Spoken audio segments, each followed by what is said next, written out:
And दोस्तों, मैं ध्रुव कुमार आप सभी का अचीवो में स्वागत करता हूं। आज हम लोग इस वीडियो में इन्वायरमेंट एंड सस्टेनेबल डेवलपमेंट के बारे में देखेंगे। इस टॉपिक को डिस्कस करेंगे। इससे रिलेटेड जो बेसिक्स से लेकर के जो हाई लेवल्स के क्वेश्चंस हैं, जो आपके यूपीएससी 2024, यूपी पीसीएस 2024 और 2024 में जितने एग्जाम्स होने वाले हैं उसमें काफ़ी क्वेश्चंस आपके हेल्पफुल होंगे। तो चलिए स्टार्ट करते हैं। बात करें यहाँ पे फर्स्ट क्वेश्चन के साथ।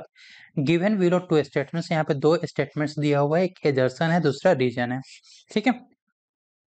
क्वेश्चन सस्टेनेबल डेवलपमेंट से रिलेटेड है। क्वेश्चन एजर्सन कह रहा है कि sustainable development is important for well being of human society. Human society के लिए क्या है, काफी इंपॉर्टेंट है। रीजंस बता रहा है, कारण क्या है इसका कि sustainable development is a kind of development, एक प्रकार का डेवलपमेंट है that meets the need of a present, जो हमारे प्रेजेंट की जो नीड है उसको फुलफिल करता है without compromising the ability of a future generation to meet their own needs. मतलब कि जो हमारे नेचुरल रिसोर्सेस हैं, बेसिकली जो सस्टेनेबल डेवलपमेंट क्या है कि जो हमारे नेचुरल रिसोर्सेस हैं, ठीक है, तो उसका हमें काफी बेहतर तरीके से अभी प्रेजेंट के लिए भी यूज करना है और अपने फ्यूचर जनरेशन के लिए भी हमें क्या करना है, बचा करके रखना है। तो इस तरह के जो डेवलपमेंट होता है उसको क्या कहता है, सस्टेनेबल डेवलपमेंट कहा जाता है। तो ये एजर्सन्स और रीजन है। तो बताइए आपको करेक्ट आंसर क्या है यहाँ पे। ऑप्शंस की बात करें यहाँ पे फर्स्ट, तो both A and R true, मतलब एजर्सन और रीजन दोनों करेक्ट है। Sorry, R is correct explanation of A. जो आर है रीजन है, वो एजर्सन का करेक्ट एक्सप्लेनेशन है। बी कह रहा है यहाँ पे कि both A and R are true, दोनों एजर्सन और रीजन दोनों सही हैं, but R is not the correct explanation of A. जो रीजन है वो एजर्सन का करेक्ट एक्सप्लेनेशन नहीं है। सी कह रहा है कि ए इज ट्रू, ए सही है, but R is false, R wrong है। A is false but R is true. ठीक है, तो ये चार ऑप्शंस आपके सामने दिए हुए, तो बताइए करेक्ट आंसर क्या होगा यहाँ पे। तो करेक्ट आंसर है आपका ए। करेक्ट आंसर क्या है आपका, ए, कि एजर्सन और रीजन दोनों के क्या है, करेक्ट है यहाँ पे, और एक दूसरे का क्या करते हैं, एक्सप्लेनेशन देते हैं। ठीक है। बात करें यहाँ पे कि सस्टेनेबल डेवलपमेंट का बेसिकली, तो ये जो कोट आप देख रहे हो, ये जो डेफिनेशन देख रहे हो कि sustainable development is a kind of development that meets the need of a present without compromising the ability of a future generation to meet their own needs। तो ये जो बेसिकली कहा गया है, ये जो लिया गया है, हमारा एक रिपोर्ट आया था, our common our common future, our common future report से इसको लिया गया है। और इस रिपोर्ट्स को और क्या कहा जाता है, इस रिपोर्ट्स का दूसरा नाम है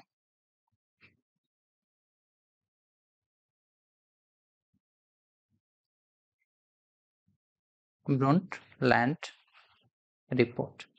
क्या नाम है दूसरा, ब्रुंटलैंड रिपोर्ट। ठीक है। तो वहां से जो डेफिनेशन ऑफ सस्टेनेबल डेवलपमेंट का जो देख रहे हो, ये यहाँ से लिया गया है। क्लियर है। चलिए नेक्स्ट बात करें हम लोग यहाँ पे। Arrange the following events in chronological order and select the correct answer from the course given below. ये चार आपका दिया हुआ है यहाँ पे।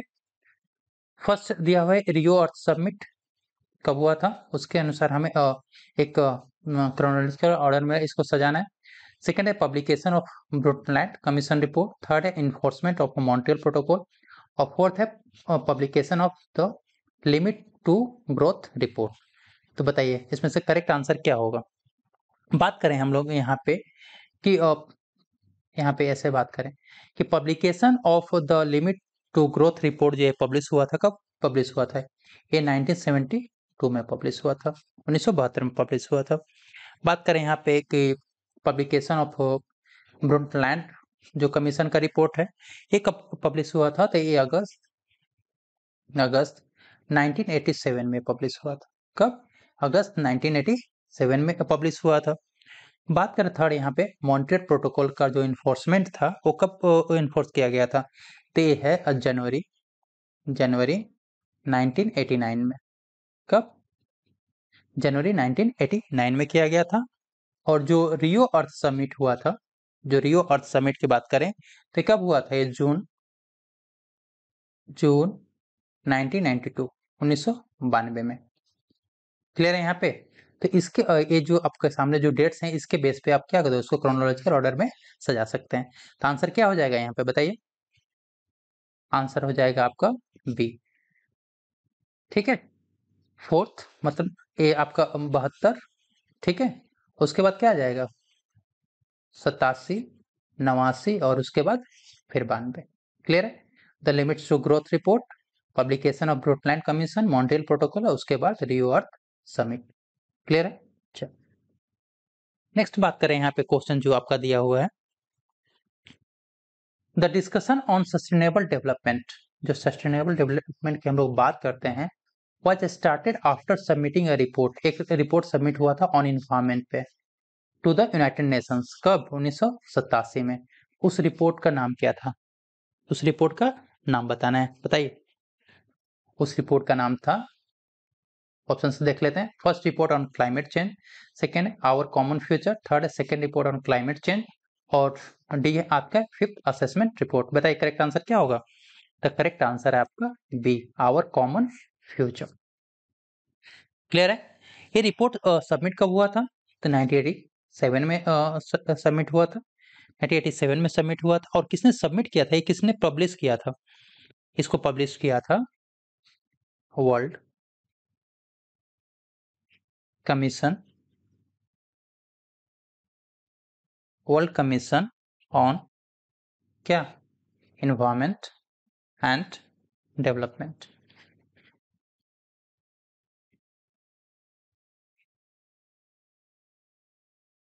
WCED के द्वारा क्या पब्लिश किया गया था? World commission on environment and development के द्वारा ये क्या पब्लिश किया गया था? कब? 1987 में। क्लियर है? और ये जो द कॉमन फ्यूचर जो आप रिपोर्ट की बात करते हैं तो इस रिपोर्ट को और किस नाम से जानते हैं? तो इस रिपोर्ट को और नाम जानते हैं हम लोग ब्रundtland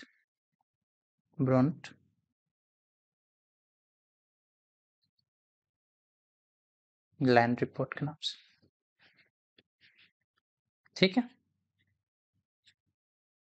क्लियर है यहाँ पे? चलिए, और यहीं पे इसी रिपोर्ट में सस्टेनेबल डेवलपमेंट की क्या बात किया गया था। नेक्स्ट क्वेश्चन देखते हैं, इन्वायरमेंट। इन्वायरमेंट होता है क्या है basically? Environment refers to the natural world of land, water, air, plants and animals that exist around it. ठीक है, sum total of condition which surrounds human being at a given point of time. जो human beings का जो condition है उसके surroundings है।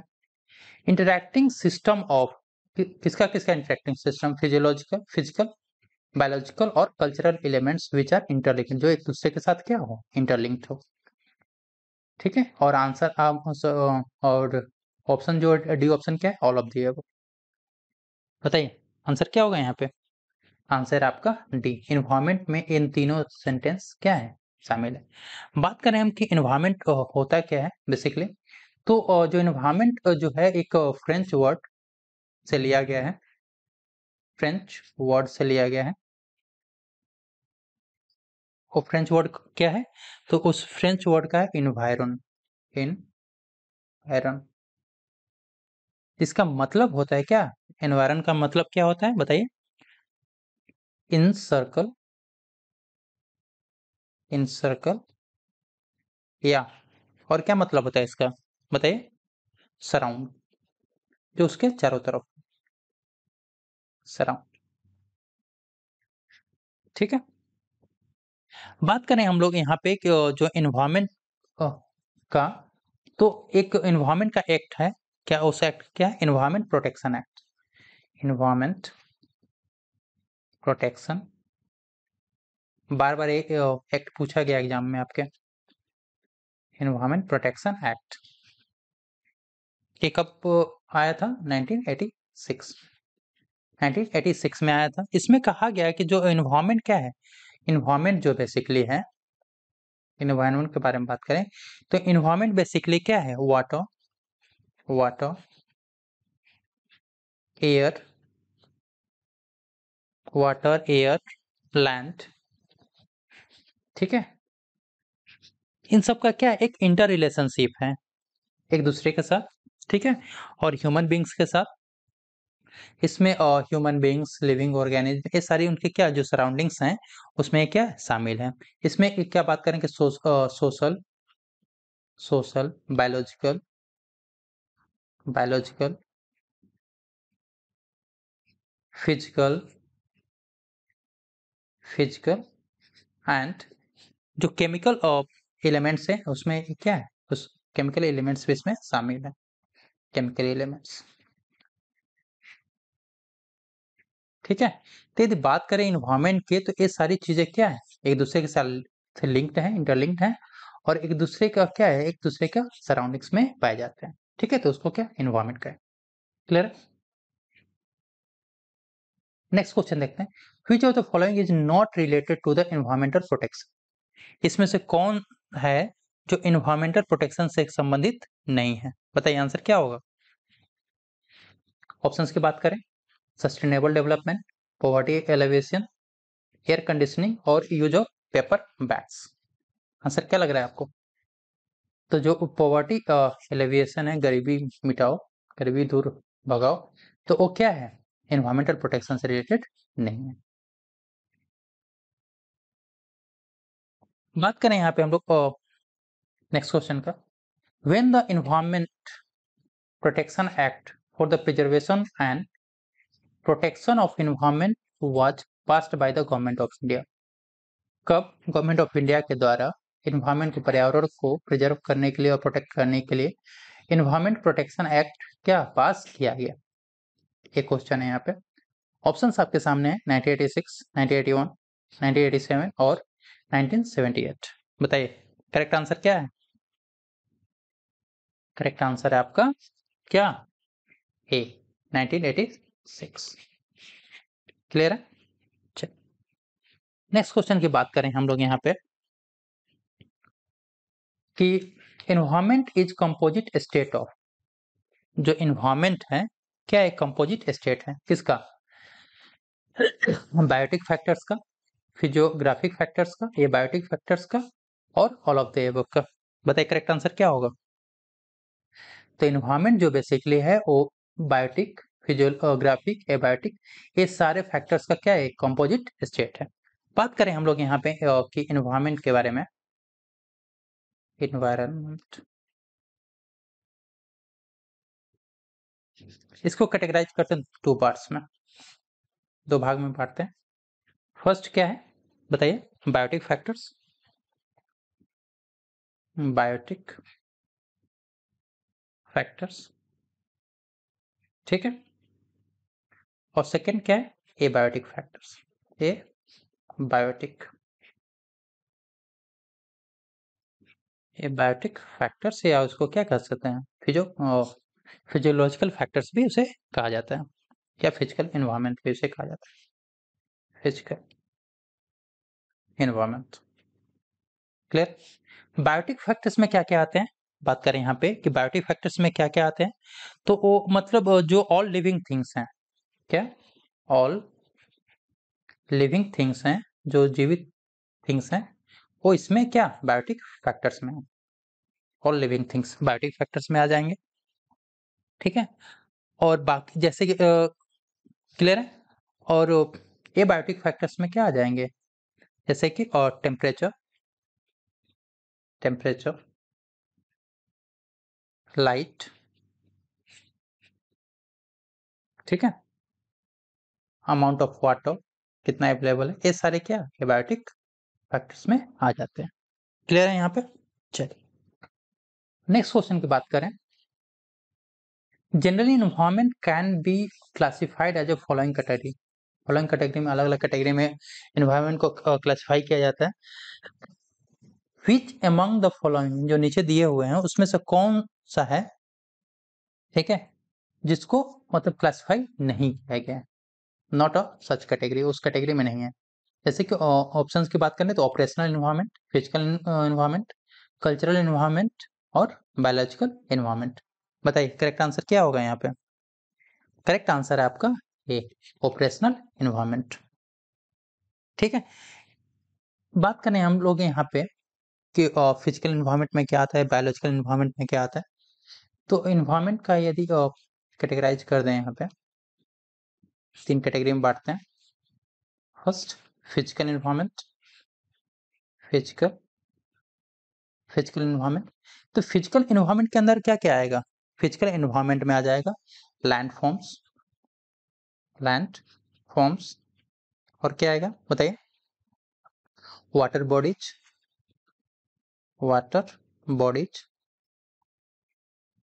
और क्या आएगा? क्लाइमेट आ जाएगा, सॉइल आ जाएगा, etc। ये सारे क्या किस में आ जाएंगे? फिजिकल इन्वायरमेंट में। बात करें हम लोग यहाँ पे कौन से इन्वायरमेंट के बारे में? बायोलॉजिकल इन्वायरमेंट के बारे में। बायोलॉजिकल इन्वायरमेंट के बारे में बात करें तो यहाँ पे क्या क्या आ जाएगा? प्लांट्स, एनिमल्स, ठीक है, प्लांट्स हो गया, एनिमल्स हो गया, और क्या? Micro organism. ये सारे किस में आ जाएंगे? बायोलॉजिकल इन्वायरमेंट के अंदर में आ जाएगा। क्लियर है? यदि बात करें हम लोग यहाँ पे कल्चरल इन्वायरमेंट के बारे में बात करें, कल्चरल इन्वायरमेंट के बारे में बात करें तो कल्चरल इन्वायरमेंट के अंदर में क्या क्या आ जाएगा? इसमें आ जाएगा जो मैन मेड फीचर्स हैं, जैसे कि इकोनॉमिकल, सोशल और पॉलिटिकल एलिमेंट्स जो हैं वो किस में आ जाएंगे? इसमें कल्चरल एनवायरनमेंट के अंदर में आ जाएंगे पॉलिटिकल एलिमेंट्स। क्लियर है? तो ये आपको एनवायरनमेंट का इसमें आप लोग कैटेगराइज कर सकते हैं। तो किसी लेवल पे यदि एनवायरनमेंट से क्वेश्चंस आता है तो आप यहाँ से टैकल कर लोगे। ठीक है, नेक्स्ट क्वेश्चन देखते हैं। यहाँ पे बात करें यहाँ पे कि sustainable development is a matter of intergenerational sensibility in respect of use of. Basically जो सस्टेनेबल डेवलपमेंट में हम लोग किसके बारे में, यूज के बारे में बात करते हैं? तो हम लोग नेचुरल रिसोर्सेज के बारे में बात करते हैं यहाँ पे। ठीक है, तो आंसर क्या हो जाएगा आपका? ए हो जाएगा। What is blue carbon? बात करें यहाँ पे कि ब्लू कार्बन क्या है। ठीक है, what is blue carbon? Options की बात करें तो carbon captured by oceans and coastal ecosystem. ठीक है, मतलब ओशियंस और कोस्टल इकोसिस्टम के द्वारा जो कार्बन कैप्चर किया जाता है उसे ब्लू कार्बन कहा जाता है। सेकेंड है यहाँ पे कि carbon sequestered in forest biomass and agriculture soils. मतलब जो कार्बन फॉरेस्ट और एग्रीकल्चर सॉइल्स में जो जमा हो जाते हैं तो उसको क्या कहा जाता है? ब्लू कार्बन कहा जाता है। थर्ड ऑप्शन दिया हुआ है कि कार्बन कंटेंस इन पेट्रोलियम और नेचुरल गैस। ऐसा कार्बन जो पेट्रोलियम और नेचुरल गैस में पाया जाता है तो ब्लू कार्बन कहलाता है। या कार्बन प्रेजेंट इन एटमॉस्फेयर, या कार्बन ऐसा कार्बन जो एटमॉस्फेयर में प्रेजेंट हो उसे ब्लू कार्बन कहा जाता है। बताइए ब्लू कार्बन क्या है? आंसर है आपका ए। कार्बन कैप्चर्ड बाय ओशियंस और कोस्टल इकोसिस्टम के द्वारा जो कार्बन कैप्चर किया जाता है उसे ब्लू कार्बन कहते हैं। क्लियर है यहाँ पे? जैसे कि जो इसमें बात करें कि ओशियन और कोस्टल रीजन्स में जैसे सी ग्रासेस होते हैं, सी ग्रासेस हो गए, मैंग्रोव्स हो गया, मैंग्रोव्स हो गए, ठीक है, सॉल्ट मार्श हो गया, ठीक है, सॉल्ट मार्श हो गया। तो इन सब के द्वारा जो कार्बन को क्या किया जाए? कैप्चर्ड और होल्ड किया जाता है। जो कार्बन है, ठीक है, कार्बन को क्या कैप्चर एंड होल्ड किया जाता है। कैप्चर एंड होल्ड मतलब कैप्चर करके उसको क्या होल्ड कर दिया, पकड़ के रखा जाता है। उसको क्या कहते हैं? इसको कार्बन सिंक भी कहा जाता है। क्या कहा जाता है? Carbon sink. ये भी क्वेश्चन आपसे पूछा जा सकता है यहाँ से। तो इसको क्या कार्बन सिंक भी कहते हैं। क्लियर है? नेक्स्ट क्वेश्चन की बात करें हम लोग यहाँ पे, which of the following sustainable development goals, इसमें से कौन सा सस्टेनेबल डेवलपमेंट गोल्स है will target the water availability for all, जो जिसका टारगेट क्या है कि मतलब 2023 तक सभी को क्या वाटर अवेलेबल हो जाए।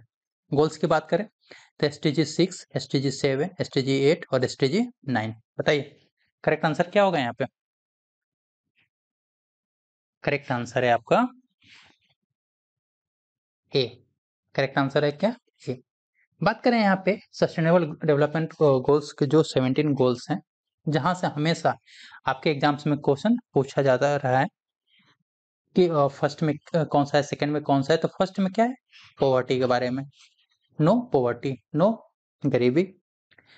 सेकंड के गोल्स दिया हुआ है कि जीरो हंगर, मतलब जो भुखमरी है वो क्या हो, जीरो हो। तीसरा जो बात करें तो गुड हेल्थ और वेलबींग के बारे में बात करता है। फोर्थ जो है क्वालिटी एजुकेशन के बारे में बात करता है। फिफ्थ जेंडर इक्वलिटी के बारे में बात करता है। सिक्स्थ गोल जो है अभी जो हमारा क्वेश्चन था, क्लीन वाटर और सैनिटेशन के बारे में बात करता है। सेवेंथ क्या है, अफोर्डेबल एंड क्लीन एनर्जी के बारे में बात करता है। एट्थ जो है हमारा क्या, decent work and economic growth के बारे में बात करता है। ठीक है। नाइन्थ की बात करें यहाँ पे तो नाइन्थ क्या है, इंडस्ट्री इनोवेशन और इंफ्रास्ट्रक्चर के बारे में बात करता है। टेंथ जो हमारा क्या है, रिड्यूस इनइक्वालिटी, जो इनइक्वालिटी है उसको घटाने के बारे में बात करता है। 11th क्या है, सस्टेनेबल सिटीज एंड कम्युनिटीज के बारे में बात करता है। ठीक है। 12th की बात करें यहाँ पे हम लोग तो रिस्पॉन्सिबल कंजप्शन एंड प्रोडक्शन के बारे में यहाँ पे बात किया जाता है। 13th की बात करें तो क्लाइमेट एक्शन के बारे में बात किया जा रहा है। 14th की बात करें तो लाइफ बिलो वाटर, जो पानी के नीचे की जो लाइफ है उसके बारे में बोला गया है। 15th के बारे में बात करें यहाँ पे तो 15th क्या है, लाइफ ऑन लैंड, जो जमीन पे जो लाइफ है उसके बारे में बात किया गया। 16th peace, justice and strong institution के बारे में यहाँ पे बताया गया। और 17th क्या है, पार्टनरशिप फॉर द गोल्स। और 17th में कहा गया है कि जो गोल्स के लिए क्या होना चाहिए, परफेक्ट पार्टनरशिप होनी चाहिए। ठीक है। ये जो 17th आप मतलब जो टोटल 17 गोल्स हैं, एसडीजी हैं, सस्टेनेबल डेवलपमेंट गोल्स हैं, मल्टीपल टाइम्स आपके एग्जाम्स में यूपीपीसीएस में पूछा गया है। तो यहाँ से हर एक साल एक या दो क्वेश्चन आना फिक्स हो गया है, तो आप इसको अच्छे से कर लीजिए। बात करें यहाँ पे हम लोग, नेक्स्ट क्वेश्चन है the decade of sustainable energy for all is the initiative of. एक जो सस्टेनेबल एनर्जी की बात कर रहा है, एक किसका इनिशिएटिव है, यूनाइटेड नेशंस का, इंडिया का, जर्मनी का और वर्ल्ड बैंक का।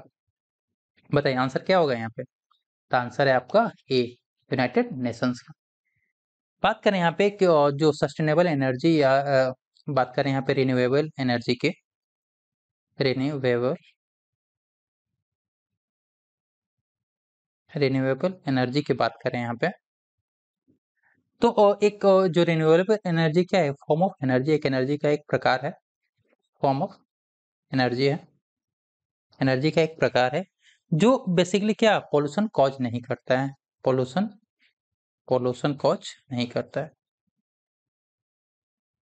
और ये इसका नेचुरल रिसोर्सेज पे कोई क्या होता है, एडवर्स इम्पैक्ट नहीं पड़ता, एडवर्स इम्पैक्ट, एडवर्स इम्पैक्ट नहीं पड़ता है किस पे, नेचुरल रिसोर्सेज पे। जो आपको देख रहे हो यहाँ पे सस्टेनेबल एनर्जी की बात करेंगे तो ये जो यूनाइटेड नेशन का एसडीजी है, सस्टेनेबल डेवलपमेंट गोल्स हैं, उसमें इसके बारे में बात किया गया है। ठीक है। और कब तक बोला गया कि जो सस्टेनेबल एनर्जी लोगों को क्या 2030 तक सबको क्या मतलब होना चाहिए। बात करें कि यूनाइटेड नेशन का, यूनाइटेड नेशन जनरल असेंबली के द्वारा, यूनाइटेड नेशन जनरल असेंबली की जो है असेंबली, ठीक है, के द्वारा एक डिकेड बनाया गया था, 10 साल का जो डिकेड था 2014 से लेकर के 2024 का एक डिकेड बनाया गया। डिकेड इसको क्या कहा गया, डिकेड ऑफ सस्टेनेबल एनर्जी। इसको क्या कहा गया, डिकेड ऑफ, ये जो 2000 decade of sustainable energy, sustainable energy, decade of sustainable energy किसके द्वारा बनाया गया, यूनाइटेड नेशन जनरल असेंबली के द्वारा। और एक किसका टाइम क्या है, 2014 से 2024। यही क्वेश्चन यहाँ पे पूछा गया। क्लियर कि decade of sustainable energy for all is the initiative of किसका, यूनाइटेड नेशंस का। क्लियर है। नेक्स्ट क्वेश्चन देखते हैं, विच of the following is a nodal institution,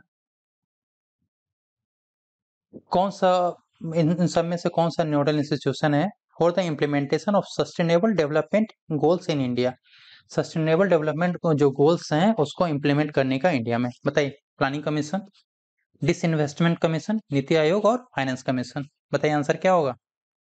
answer है आपका नीति आयोग। नीति आयोग का फुल फॉर्म क्या होता है ये बताइए। तो नीति आयोग का फुल फॉर्म है यहाँ पे नेशनल इंस्टीट्यूट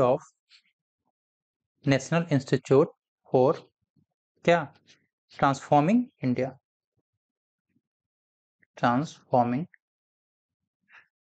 इंडिया, क्लियर है। तो ये क्या है, नोडल एजेंसी है, नोडल इंस्टीट्यूट है इंडिया में, किसके लिए, मतलब सस्टेनेबल डेवलपमेंट गोल्स को इम्प्लीमेंट करने के लिए। क्लियर है। नेक्स्ट क्वेश्चन देखते हैं यहाँ पे, world environment day is celebrated on, कब वर्ल्ड इन्वायरमेंट डे मनाया जाता है, बताइए। 21 मार्च, 23 सितंबर, 5 जून और 25 मई, बताइए करेक्ट आंसर क्या होगा। करेक्ट आंसर आपका सी, 5 जून को। और बात करें थीम का, बात करें तो थीम जो 2023 का जो वर्ल्ड इन्वायरमेंट डे का जो थीम है, इज द क्या है, is the solution to plastic pollution, ठीक है, क्या है, is the solution to plastic pollution. और कैंपेन की बात करें तो हैशटैग बीट प्लास्टिक पोल्यूशन इसका कैंपेन है, hashtag beat plastic pollution. Clear है यहाँ पे। चलिए नेक्स्ट क्वेश्चन बात करें यहाँ पे, एक बुक पब्लिश हुआ था 1962 में, 1962 में, उस बुक का नाम था साइलेंट स्प्रिंग। और बेसिकली वो क्या था, और इसको environmental movement in the world के लिए वो काफी फेमस है। तो ये पूछ रहा है कि इस बुक को किसने लिखा था, who was written by, who is the writer, ठीक है। ऑप्शंस की बात करें यहाँ पे, Carolyn Merchant, Karl Marx, Rachel Carson और राज गोपालन। आंसर क्या होगा यहाँ पे, आंसर आपका सी, रैचल कार्सन। रैचल कार्सन के बारे में बात करें तो क्या है, एक जो भाई साहब हैं, क्या अमेरिकन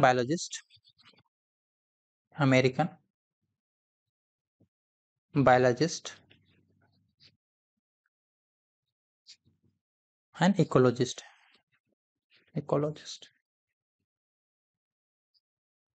क्लियर है। चलो नेक्स्ट क्वेश्चन की बात करें यहाँ पे,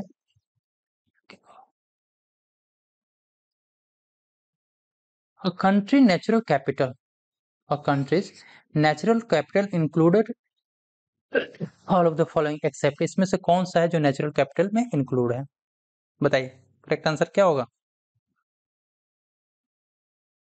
फॉरेस्ट, वाटर, रोड्स और मिनरल्स,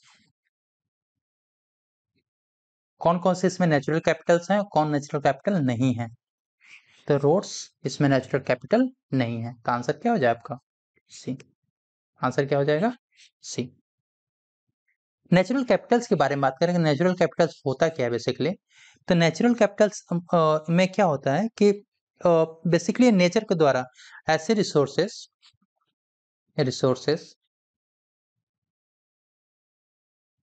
रिसोर्सेस जो क्या होता है कि created by nature, not by human being, created by nature, प्रकृति के द्वारा जो रिसोर्सेस क्रिएट किया जाता है उसको क्या नेचुरल कैपिटल कहा जाता है।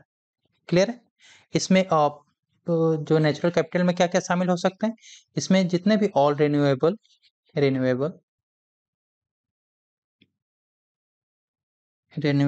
एंड नॉन रिन्यूएबल जो भी एनवायरमेंट रिसोर्सेस है वो सारे इसमें आ जाएंगे। Non renewable natural resources, environmental resources जो है वो इसमें आ जाएंगे। क्लियर है। ठीक, नेक्स्ट क्वेश्चन की बात करें यहाँ पे, the main role of solar radiation का मेन रोल किसमें है, कार्बन साइकिल में, हाइड्रोजन साइकिल में, वाटर साइकिल में और नाइट्रोजन साइकिल में, बताइए करेक्ट आंसर क्या होगा। करेक्ट आंसर है आपका क्या, सी, वाटर साइकिल। कैसे? सोलर रेडिएशन का वाटर साइकिल में कैसे मेन रोल कैसे है? बात करें यहाँ पे कि जो सोलर रेडिएशंस हैं उसके द्वारा जो वाटर्स हैं, ठीक है, जो ओशियन में, लेक्स में, रिवर्स, इन सब में जो वाटर्स हैं, ठीक है, वाटर जो है वो क्या होता है, सोलर रेडिएशन के द्वारा क्या होता है, इवेपोरेट होता है, इवेपोरेशन होता है उनका,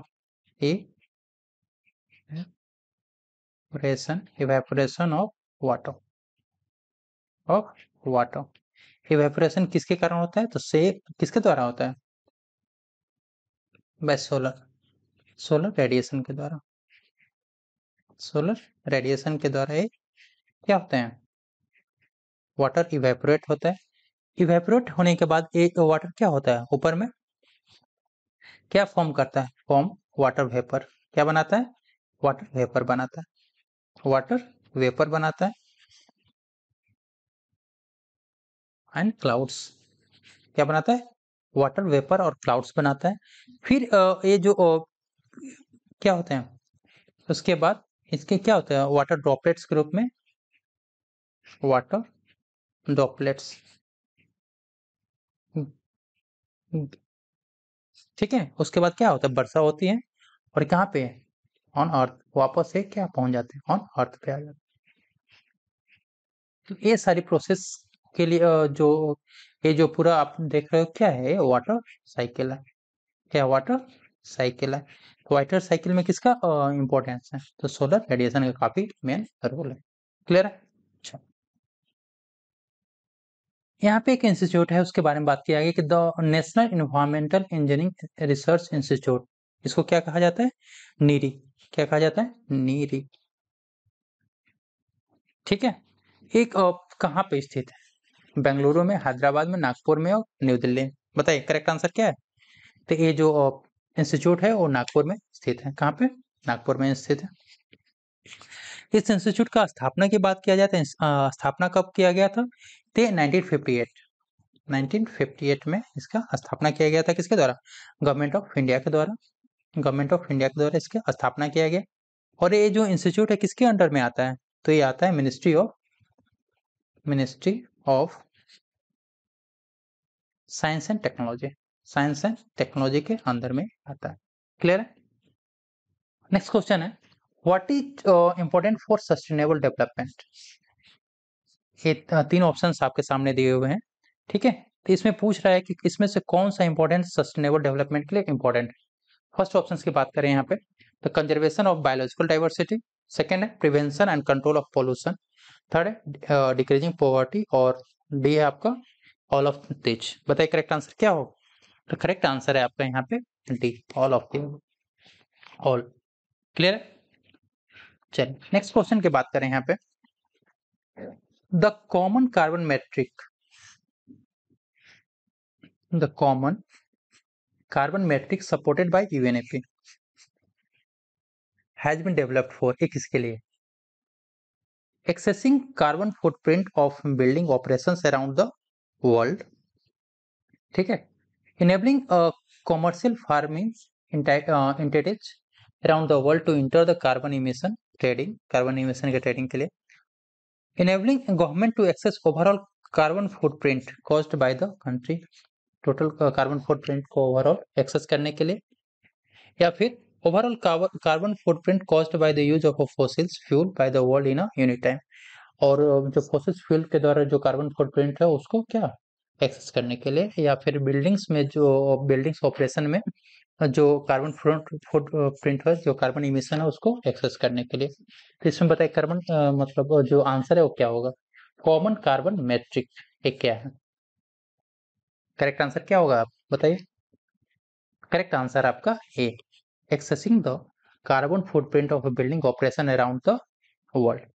बात करें इसका, तो ये बेसिकली जो कार्बन कॉमन कार्बन मेट्रिक की बात करें तो इसका जो कैलकुलेशन है, बेसिकली कैलकुलेशन इसका किया जाता है, कैलकुलेशन क्या करने के लिए, मेजरिंग एनर्जी यूज, कितनी एनर्जी यूज हुई है, एनर्जी यूज, कितनी एनर्जी क्या हुई है, उसका यूज हुआ है, ठीक है। और जो ग्रीन हाउस गैस है, ग्रीन हाउस गैस, जो ग्रीन हाउस गैस है का जो इमिशन हो रहा है, इमिशन, ग्रीन हाउस गैस के इमिशन को क्या करने के लिए, रिपोर्ट करने के लिए, रिपोर्ट करने के लिए, ठीक है। तो उसके लिए कॉमन कार्बन मैट्रिक का क्या यूज किया जाता है, और इसका डेवलपमेंट यूएनईपी के द्वारा किया, ठीक है। नेक्स्ट क्वेश्चन की बात करें यहाँ पे, which one of the following is not the objective of smart city, इसमें से कौन सा है, ये चार ऑप्शंस आपके सामने दिए हुए हैं, इसमें से कौन सा है जो स्मार्ट सिटी का ऑब्जेक्टिव नहीं है, बताइए आंसर क्या होगा इस पे, आंसर आपका सी, स्टेबलाइजिंग क्वालिटी ऑफ लाइफ, ये नहीं है। बाकी क्या क्या है, good governance, clean energy city, smart mobility, ये सारे उसके ऑब्जेक्टिव्स में शामिल है। कुछ और ऑब्जेक्टिव्स की बात करें हम लोग यहाँ पे कि स्मार्ट सिटी के क्या क्या ऑब्जेक्टिव्स हो सकते हैं, तो adequate water supply, adequate water supply, ठीक है, मतलब प्रचुर मात्रा में क्या वाटर का सप्लाई करना, एडिक्वेट आपका मतलब जो एश्योर्ड करना है क्या, इलेक्ट्रिसिटी सप्लाई, इलेक्ट्रिसिटी सप्लाई को एश्योर करना है, क्लियर है। फिर सैनिटेशन की, सैनिटेशन की सुविधा होनी चाहिए, सैनिटेशन की बात करें यहाँ पे, ठीक है। फिर अर्बन मोबिलिटी की बात किया जाता है यहाँ पे, अर्बन मोबिलिटी, मोबिलिटी और public transport and public transport,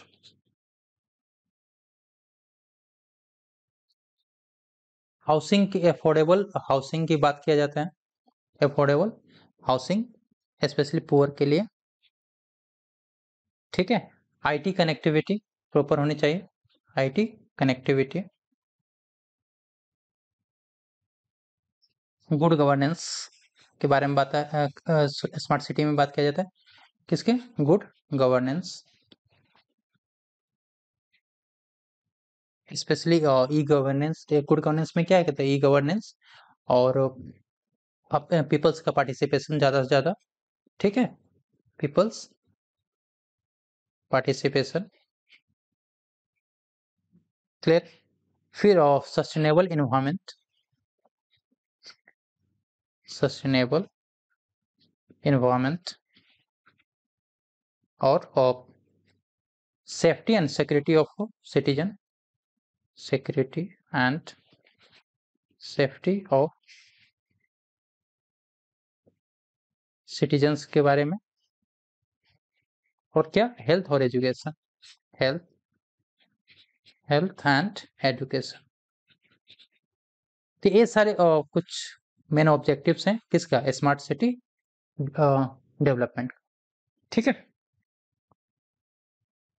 next question की बात करें यहाँ पे कि what was the title of Rio 20 declaration, बताइए आंसर क्या होगा यहाँ पे, आंसर है यहाँ पे द फ्यूचर वी वांट, इसका रियो 20 का क्या डिक्लेरेशन का क्या था, एक टाइटल था, क्लियर है।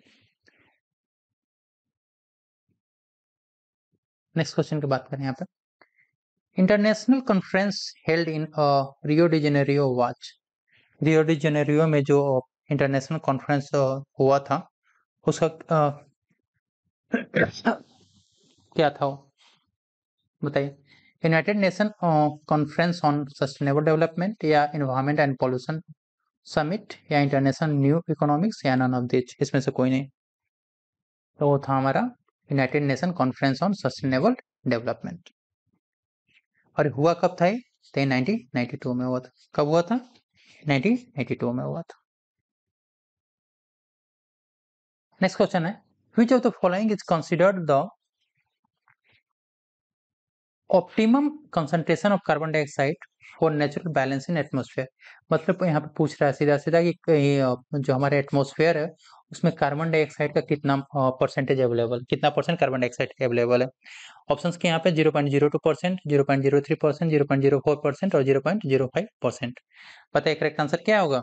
करेक्ट आंसर है आपका बी, 0.03%। यदि बात करें दूसरे गैसेस के बारे में तो सबसे ज्यादा जो हमारे एनवायरमेंट में है वो क्या है? नाइट्रोजन है। क्या है? नाइट्रोजन है। नाइट्रोजन कितना है? नाइट्रोजन है आपका 78.08% है। ठीक है। उसके बाद बात करें हम लोग तो उसके बाद क्या है? ऑक्सीजन है। ऑक्सीजन, ठीक है। ऑक्सीजन कितना है? ऑक्सीजन है आपका 20.95%। क्लियर है? उसके बाद यदि हम बात करें आर्गन, क्या है? आर्गन है। आर्गन कितना है?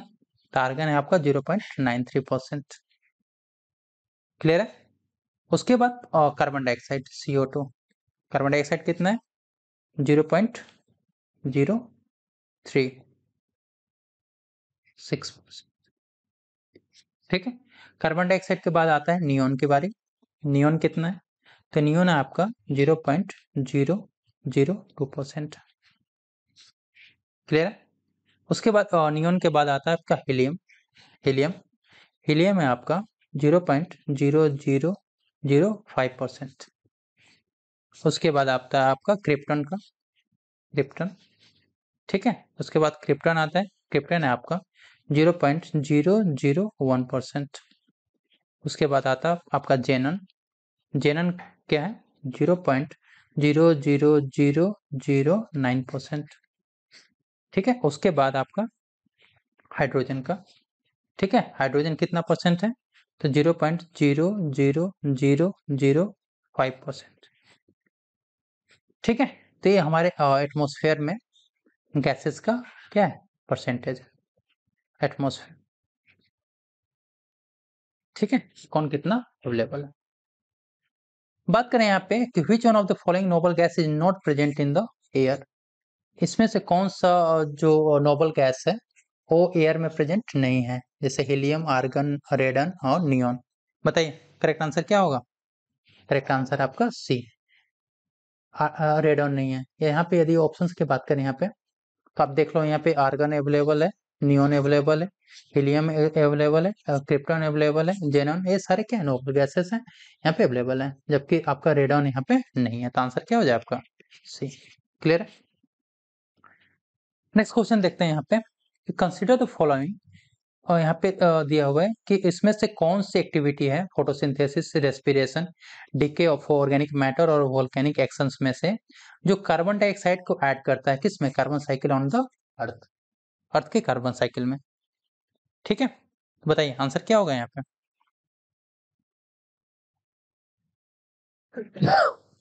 आंसर है आपका सी, 2, 3 और 4। इन सब का रोल क्या है? कार्बन डाइऑक्साइड को ऐड करता है, जबकि फोटोसिंथेसिस कार्बन डाइऑक्साइड को कार्बन साइकिल में ऐड नहीं करता है। क्लियर है यहाँ पे? चल नेक्स्ट क्वेश्चन की बात करें, वही क्वेश्चन है बट थोड़ा सा सिंपल फॉर्म में दे दिया। विच of the following does not add the carbon dioxide in the carbon cycle on the planet earth? Respiration, photosynthesis, decaying of organic matter और वोल्केनिक एक्शन। तो आंसर क्या हो जाए आपका? B, photosynthesis. क्लियर है यहाँ पे? ठीक है। एक क्वेश्चन है यहाँ पे, the concept of weathering relates to, किससे रिलेटेड है? डिकम्पोजिशन ऑफ डिकम्पोज्ड मटेरियल से, चेंजेस इन वेदर कंडीशन, जो day to day weather condition है उसमें परिवर्तन से, natural process leading through the decomposition of rock, मतलब जो रॉक्स हैं, जो चट्टाने हैं उसके टूटने का जो नेचुरल प्रोसेस है उससे, या नन ऑफ द अबव। बताइए करेक्ट आंसर क्या होगा? करेक्ट आंसर है आपका C, natural process leading to the decomposition of rocks. एक क्वेश्चन है यहाँ पे, in which of the following institute the environmental information system in which centre on population and environment is located, कहाँ पे located है? बताइए करेक्ट आंसर क्या होगा? IIT Kharagpur, IIT Delhi, IIPS Mumbai और NIRS देहरादून। बताइए करेक्ट आंसर क्या है? करेक्ट आंसर है आपका सी, IIPS मुंबई। ठीक है, IIPS के बारे में बात करें तो IIPS क्या है? IIPS जो है यहाँ पे international institute of international institute of sorry international institute for population science, population science. और ये कहाँ पे है? मुंबई में, मुंबई। क्लियर? चल नेक्स्ट क्वेश्चन की बात करें। टू लेवल एनवायरमेंट फ्रेंडली कंज्यूमर प्रोडक्ट्स, मतलब एनवायरमेंट जो पर्यावरण जो फ्रेंडली जो है आपका कंज्यूमर प्रोडक्ट्स हैं, उसे गवर्नमेंट के द्वारा क्या इंट्रोड्यूस किया गया है? Agmark, eco mark, ISI mark और वाटर मार्क। बताइए आंसर क्या होगा? आंसर है आपका इको मार्क। क्या है? Eco mark. क्लियर है यहाँ पे? चलो नेक्स्ट क्वेश्चन की बात करें यहाँ पे।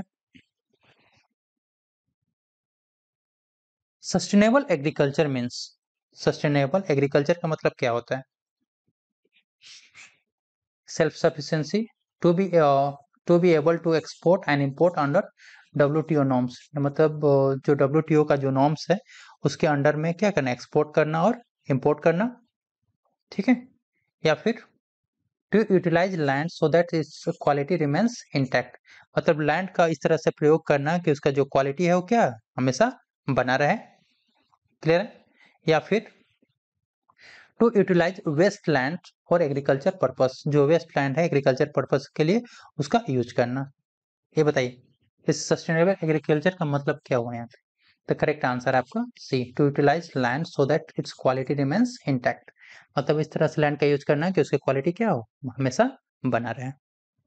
क्लियर है? और इसके लिए हम लोग क्या कर सकते हैं, मतलब कि एक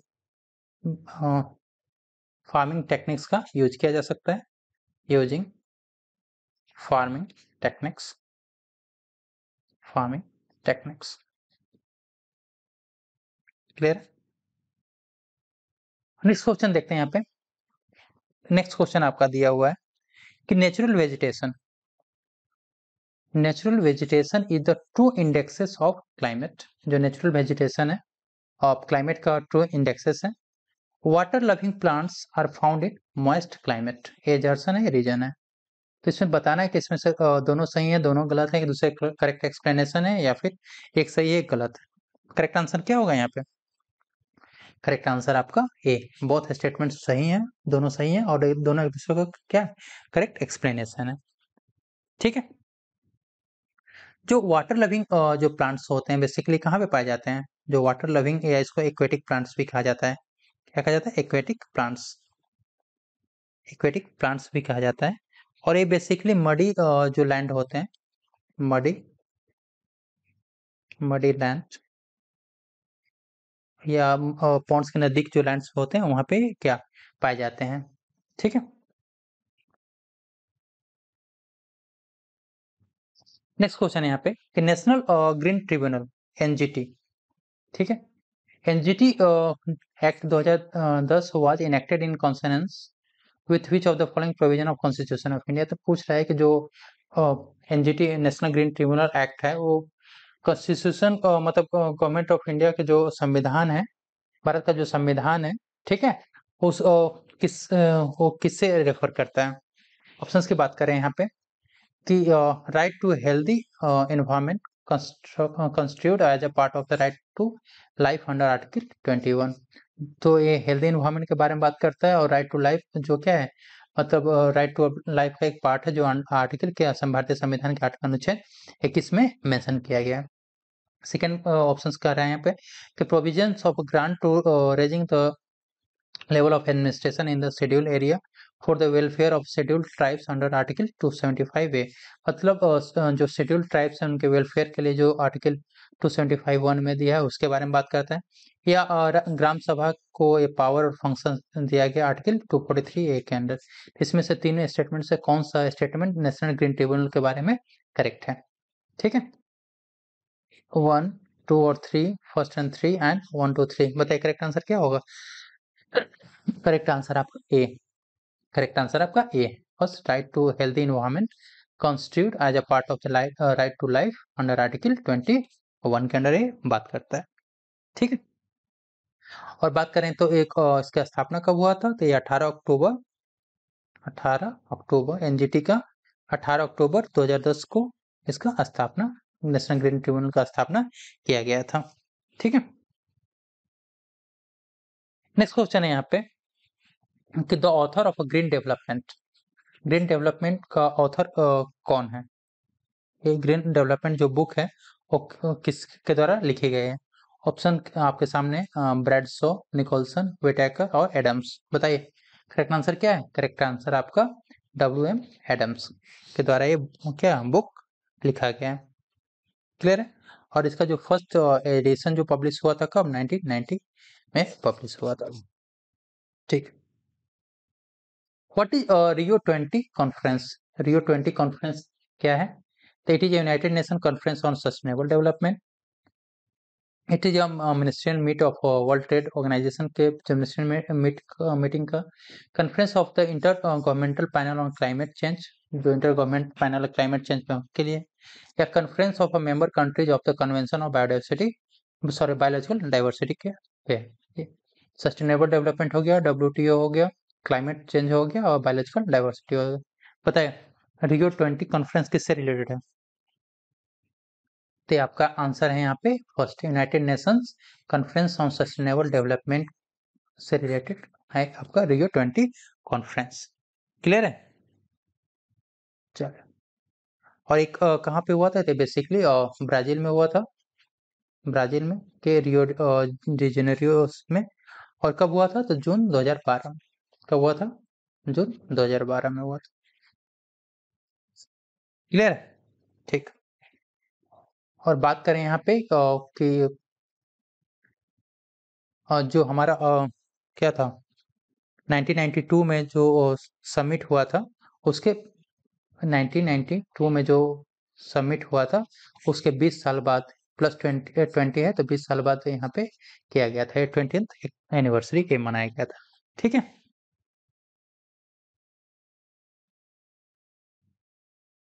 द अर्थ समिट 5 क्वेश्चन है यहाँ पे कि the earth summit 5 was held in, earth summit 5 was held in, जो अर्थ समिट +5 कहाँ पे हुआ था? मतलब कब हुआ था? 2005 में, 2000 में, 99 में या 97 में? आंसर क्या है यहाँ पे? 1997 में। क्यों बात करें यहाँ पे 97 में हुआ था? बात करें कि हम लोग अर्थ समिट जो हुआ था कब हुआ था? 1992 में हुआ था। उसके 5 सालों के बाद यहाँ 1997 में अर्थ समिट +5 कराया गया था। ठीक है। और ये हुआ कहाँ पे था? तो ये बेसिकली न्यूयॉर्क में हुआ था। 1997 में कहाँ पे हुआ था? ये न्यूयॉर्क में हुआ था। न्यूयॉर्क, न्यूयॉर्क में हुआ था। क्लियर है? नेक्स्ट क्वेश्चन देखते हैं यहाँ पे।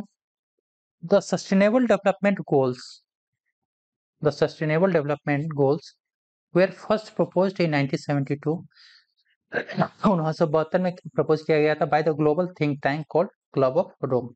ये फर्स्ट स्टेटमेंट है कि क्लब ऑफ रोम के थिंक टैंक जो क्लब ऑफ रोम जो ग्लोबल थिंक टैंक था उसके द्वारा फर्स्ट प्रपोज 1972 में सस्टेनेबल डेवलपमेंट गोल्स किया गया था। सेकेंड स्टेटमेंट है sustainable development goals have been achieved by 2030। तो सस्टेनेबल डेवलपमेंट गोल को 2030 तक हमें क्या करना है? अचीव करना है। तो बताइए करेक्ट आंसर क्या है यहाँ पे? कौन सा स्टेटमेंट करेक्ट है?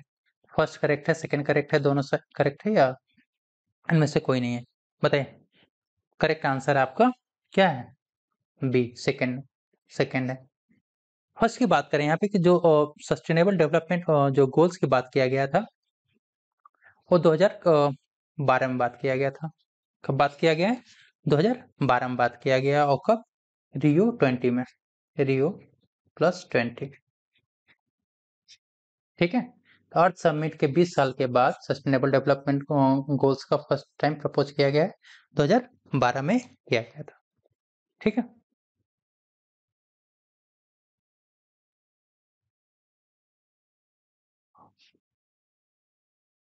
नेक्स्ट क्वेश्चन की बात करें यहाँ पे यहाँ पे एक एजर्सन दिया है, एक रीजन दिया हुआ है। यहाँ पे दिया है कि there is a positive relation between human development index HDI और sustainable development ranking of Indian states. तो यहाँ पे क्या एक पॉजिटिव रिलेशन है HDI और SDG के बीच में। सेकेंड रीजन दिया हुआ है, the underlying dimension of SDG target are closely related to the health and education aspect. तो जो SDG टारगेट है वो किससे रिलेटेड, मतलब क्लोजली रिलेटेड है हेल्थ और एजुकेशन से। तो इसमें से बताना है कि दोनों स्टेटमेंट करेक्ट है, दोनों रॉन्ग है, या फिर एक दूसरे का मतलब करेक्ट एक्सप्लेनेशन नहीं है। तो आंसर यहाँ पे आपका ए है, मतलब ए और आर एजर्सन और रीजन दोनों सही हैं और एक दूसरे का करेक्ट क्या है, एक्सप्लेनेशन भी है यहाँ पे। ठीक है, नेक्स्ट क्वेश्चन की बात करें यहाँ पे हम लोग, तो दिया हुआ कि with reference to global alliance for climate smart agriculture की बात करें यहाँ पे जैक्सा के which of the following statement is correct, इसमें से कौन सा स्टेटमेंट करेक्ट है। जैक्सा is outcome of the climate summit held in Paris in 2015 में जो क्लाइमेट समिट हुआ था तो उसका एक आउटकम है। Member of JAXA does not create any binding obligation, इसमें से कोई भी बाइंडिंग ऑब्लिगेशन नहीं है।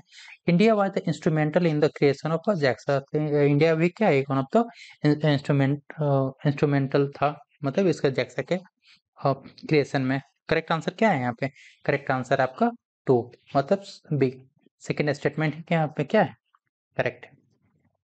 बात करें यहाँ पे हम लोग कि जो डेवलप हुआ था ये, तो क्लाइमेट समिट का नहीं, ये बेसिकली डेवलप हुआ था 2010 में। कहाँ पे 2010 में इसको क्या किया गया था, आउटकम था ये, और बेसिकली डेवलप किया गया था FAO के द्वारा, FAO के द्वारा डेवलप्ड बाय किसके द्वारा डेवलप किया था, FAO के द्वारा ये डेवलप किया गया था। क्लियर है, और ये जो अलायंस था बेसिकली 2014 में आया था, जो अलायंस बना था कब बना था 2014 में इसका अलायंस बना था। क्लियर, इंडिया जो था वो क्या था, जस्ट अ सिग्नेटरी था, not a instrumental. India was just a signatory था, जस्ट सिग्नेटरी था। क्लियर है। नेक्स्ट क्वेश्चन की बात करें यहाँ पे, the partnership for action on green economy PAGE की बात करें, partnership for action on green economy PAGE United Nation mechanism to assist countries transition towards a greener and more inclusive economies. मतलब जो पेज का बेसिकली क्या था कि focus है कि मतलब जो कंट्रीज हैं उनको असिस्ट करना है ज़्यादा से ज़्यादा ग्रीनर के लिए पे और इंक्लूसिव इकोनॉमी की तरफ ज़्यादा से ज़्यादा क्या है बढ़ावा देने के लिए। तो ये इमर्ज कब हुआ था, ये पेज का कॉन्सेप्ट इमर्ज कब हुआ था, ये क्वेश्चन पूछ रहा है।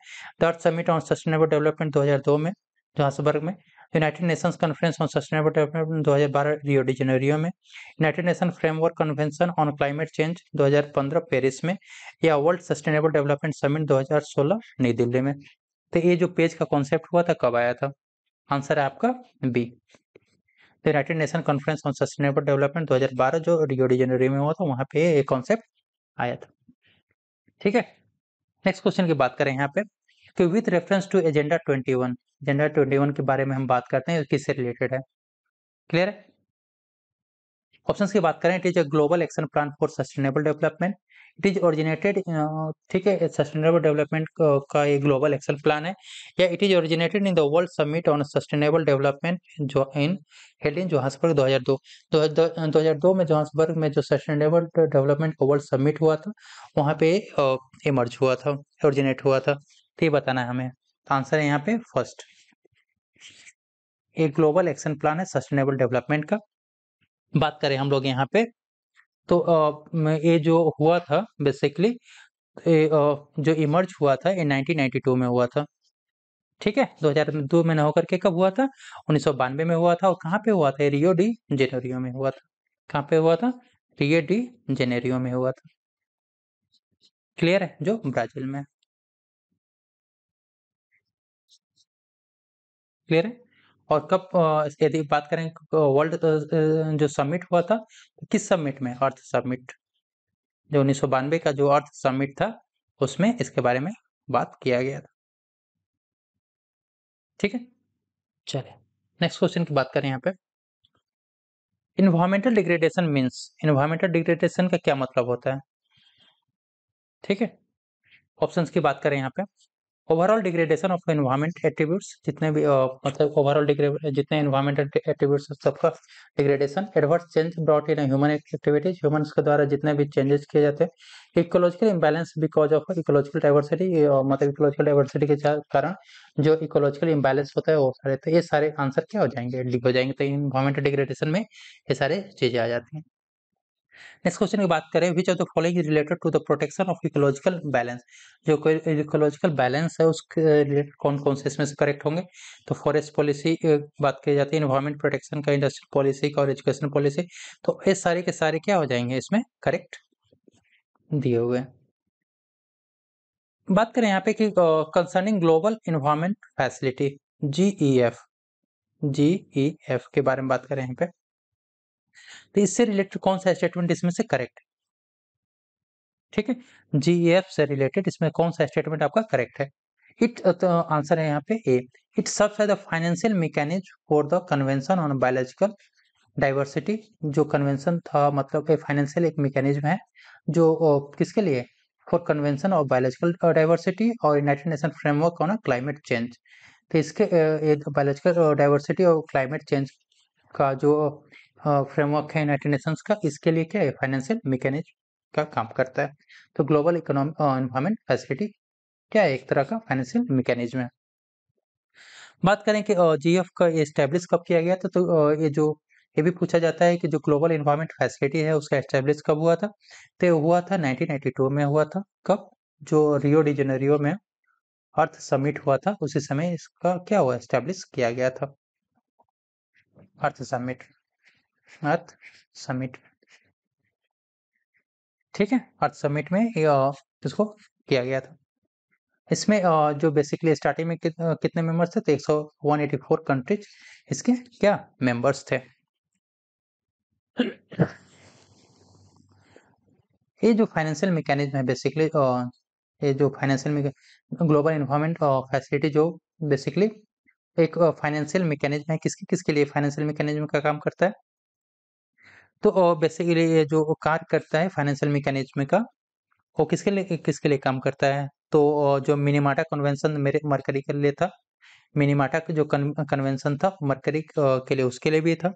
स्टॉकहोम कन्वेंशन जो हुआ था परसिस्टेंट ऑर्गेनिक पॉल्यूटेंट्स का, उसके लिए था। फिर यूनाइटेड नेशंस का बायोलॉजिकल जो डाइवर्सिटी के लिए है, बायोलॉजिकल डाइवर्सिटी के लिए है। बात करें और कि जो डेजर्टिफिकेशन को कम्बैट करने के लिए जो यूनाइटेड नेशन कन्वेंशन हो उसके लिए है। और क्लाइमेट चेंज के लिए, क्लाइमेट चेंज के लिए जो United Nation framework convention on climate change है उसके लिए फाइनेंशियल मैकेनिज्म का कार्य करता है। तो ये 5 आप याद रख सकते हो। क्लियर है? नेक्स्ट क्वेश्चन की बात करें यहाँ पे, with reference to the circumstance in Indian agriculture, जो भारतीय कृषि है, the concept of conservation agriculture assumes significance। इसमें conservation agriculture का क्या significance है? which of the following under the conservation agriculture, इसमें से कौन कौन से हैं जो conservation agriculture में आते हैं इंडिया में? अब ऑप्शंस की बात करते हैं, अवॉइडिंग मोनोकल्चर प्रैक्टिसेस, सेकेंड है adopting minimum tillage, avoiding cultivation of plantation crops, using crop residues to cover the soil surface, और फिफ्थ है adopting special and temporal crop sequencing या क्रॉप रोटेशन। आंसर क्या हो जाएगा? आंसर है आपका सी, 2, 4 और 5। ठीक है, मतलब adopting minimum tillage, using crop residual to cover the soil surface को कवर करने के क्रॉप रेसिड्यूल्स का प्रयोग करते हैं, और एडॉप्ट करना है special and temporal cropping sequence या क्रॉप रोटेशन को हमेशा करना। आंसर है क्या आपका सी हो जाएगा। नेक्स्ट क्वेश्चन है यहाँ पे, विच of the following is the best strategy for the environment friendly sustainable development in Indian agriculture? Indian agriculture के लिए जो एनवायरमेंट फ्रेंडली और सस्टेनेबल डेवलपमेंट के लिए बेस्ट स्ट्रेटेजी क्या हो सकते हैं? तो आंसर है आपका C, mixed cropping, organic manures, nitrogen fixing plants और पेस्ट रेसिस्टेंट क्रॉप वेराइटीज का हमें ज्यादा ज्यादा यूज करना। आंसर आपका सी हो गया। नेक्स्ट क्वेश्चन है कि many transplanted seedlings do not grow because, जो ट्रांसप्लांटेड और सीडलिंग्स होते हैं वो ग्रो नहीं करते हैं, क्यों? क्योंकि उनका जो बेसिकली क्या होता है, जो रूट हेयर्स हैं वो लॉस्ट हो जाता है ड्यूरिंग ट्रांसप्लांटेशन के दौरान। आंसर क्या हो जाएगा आपका? नेक्स्ट क्वेश्चन की बात करें यहाँ पे कि एनवायरमेंट प्रोटेक्शन एक्ट EPA ये ऑल्सो नोन एज किस नाम से जाता है? अम्ब्रेला लेजिस्लेशन, छड़ी मुबारक, एनवायरमेंट लेजिस्लेशन और इको सेफ्टी लॉ। बताइए करेक्ट आंसर क्या होगा? तो करेक्ट आंसर आपका ए, अम्ब्रेला लेजिस्लेशन के रूप में से जाना जाता है। नेक्स्ट क्वेश्चन है आपका जेनेटिक इंजीनियरिंग अप्रेजल कमेटी जो है कॉन्स्टिट्यूट किया गया था किसके अंडर में? Food safety and standard act के, geographical indication of goods act के अंडर, एनवायरमेंटल प्रोटेक्शन एक्ट है या वाइल्ड लाइफ प्रोटेक्शन एक्ट? बताइए करेक्ट आंसर क्या हो? करेक्ट आंसर आपका सी। नेक्स्ट क्वेश्चन की बात करेंगे तो ड्यूरिंग द मिड 80s के बारे में बात करें तो डिकेड ऑफ 20th सेंचुरी जो था तो negative aspect of development were discussed at large, जिसमें से निगेटिव एस्पेक्ट्स के बारे में काफी बात किया गया। इसमें जो चार ऑप्शंस थे इसमें से कौन सा नहीं है? तो degradation of natural resources, environmental pollution, politics and development and displacement and rehabilitation of message. तो इनमें से जो पॉलिटिक्स एंड डेवलपमेंट के बारे में बात नहीं किया गया था, तो ये आपका आंसर है। सो फ्रेंड्स, यदि लगता है कि वीडियो आपके एग्जाम्स के लिए यूजफुल है तो प्लीज चैनल को सब्सक्राइब कर दीजिए, वीडियो को लाइक एंड शेयर कर दीजिए। ये जो वीडियो है ऐसे ही और सारे हम लोग वीडियो लेकर के बहुत जल्द आएंगे। तो लगता है कि आपके एग्जाम्स के लिए यूजफुल है, प्लीज सब्सक्राइब कर दीजिए। Thank you.